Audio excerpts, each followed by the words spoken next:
Friends, I hope all of you are healthy at your home. Today we are going to continue our chapter. Plants can also feel and breathe. He realized that there was a similarity in the behavior of lifeless and living things.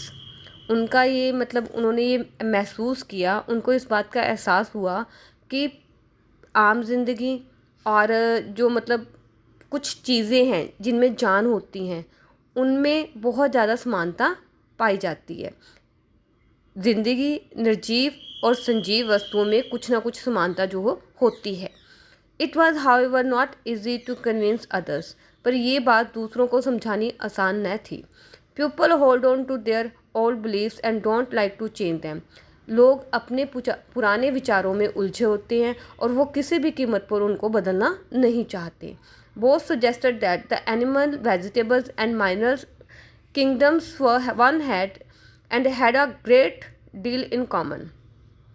Bose ने ये सुझाव दिया कि प्राणी, वनस्पति और खनिज जो हैं ये सारे कि जो इनमें एक कुछ ना कुछ समानता जो जरूर है। He said that plants and meals had a life of their own and could become tired, depressed or happy.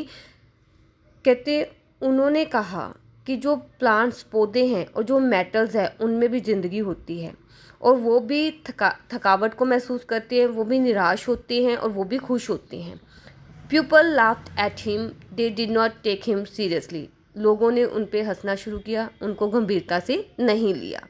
Bose new he was right and he proved it. Bose जानते थे कि वो सही हैं और उन्होंने इस बात को साबित किया। To begin with, he designed and built a machine which recorded his findings with maximum exactness.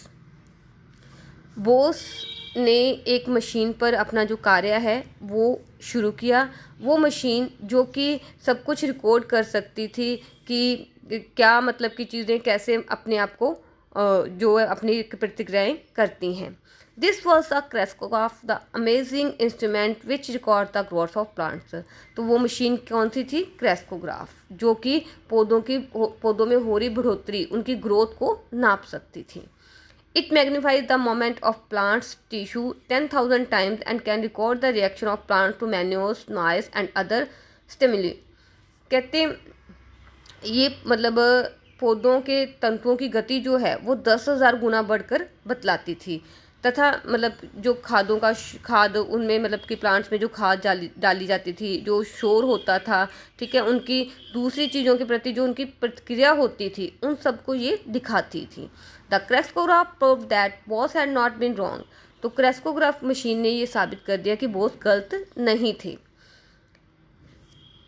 It showed that plants have hearts and are capable of feeling. उन्होंने दिखाया कि पौधों के भी दिल होते हैं और उनकी भी फीलिंग्स होती हैं, वो भी फीलिंग्स के योग्य होती हैं।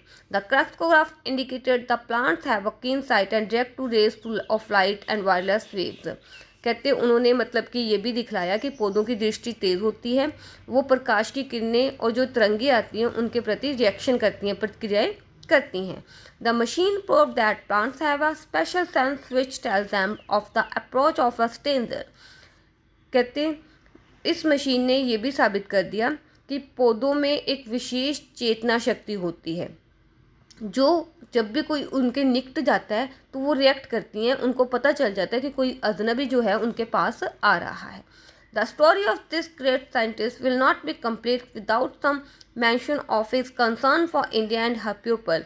इस महान वैज्ञानिक की कहानी यहीं पे ख़त्म नहीं हो जाती अगर हम लोगों उसका जो भारत के लोगों के प्रति और भारत के प्रति जो चिंता का जिक्र था, वो भारत के बारे में सोचता था। He had a deep faith in the intelligence of his country में।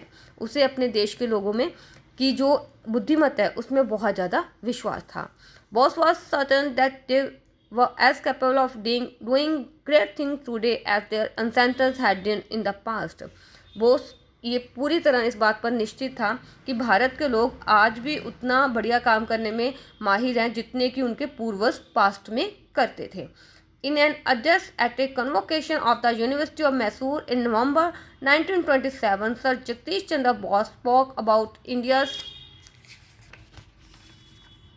glory in the past and declared that it was action and not idleness that was responsible for that glory।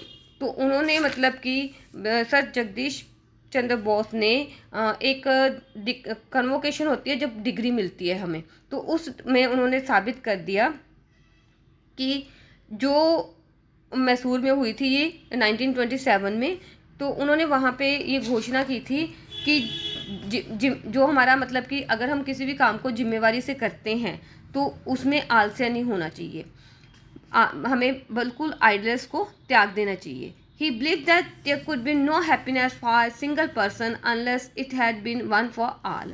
कहते जीत कभी भी एक व्यक्ति के पास नहीं हो सकती, एक व्यक्ति जीत को लेकर खुश नहीं हो सकता जब तक वो जीत सबके लिए ना हो। And this great scientist wanted his countryman to have undying hope and faith in the future. और ये महान वैज्ञानिक चाहता था कि उसके देशवासी जो हैं वो भविष्य के प्रति अपनी कभी ना ख़त्म होने वाली उम्मीद, कभी ना मरने वाली उम्मीद को रखें और विश्वास से भरे रहें।